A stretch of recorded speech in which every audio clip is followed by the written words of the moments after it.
சென்னை கோடம்பாக்கம் முரசொலி வளாகத்தில் முரசொலி செல்வம் சிலையை திறந்து வைத்து சிலந்தி கட்டுரைகள் நூலை வெளியிடுகிறார் முதலமைச்சர் ஸ்டாலின். அந்த காட்சிகளை முதலில் பார்க்கலாம்.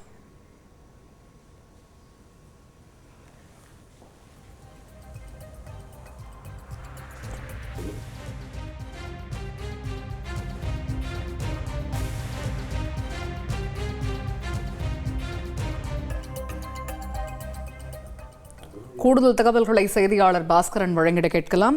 பாஸ்கர், வணக்கம். இந்த நிகழ்வு பற்றிய விவரங்கள் என்ன?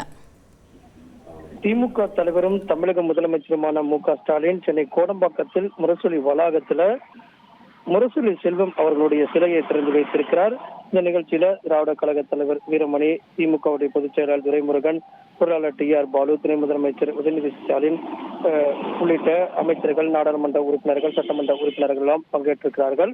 இந்த சிலந்தி கட்டுரை நூலையும் வெளியிட்டிருக்கிறார் திராவிட கழக தலைவர். என்னங்க, இனி வீட்டு வேலையில கொஞ்சம் அதிக ஒத்தாசையா இருக்கணும். வேலை கிடைச்சிட்டா? வேலையா? நான் பாஸ் ஆகணும்னு நினைக்கிறேன்.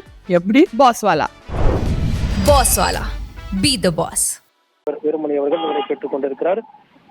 இந்த நிகழ்ச்சியில சட்டமன்ற உறுப்பினர்கள், நாடாளுமன்ற உறுப்பினர்கள். தகவல்களுக்கு நன்றி பாஸ்கர்.